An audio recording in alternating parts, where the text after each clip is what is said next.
আল্লাহর বান্দা পরনে কাপড় নাই, পেটে খাবার নাই, তবু আমার মাওলার নির্দেশ ছাড়ে নাই। কারা তারা? যাদের মধ্যে ঈমান ছিল, আখিরাতের বিশ্বাস ছিল, আর আমার আল্লাহর ভয় ছিল। দুর্ভাগ্য,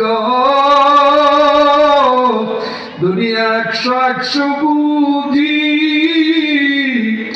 আখিরাত বুঝি না। খবর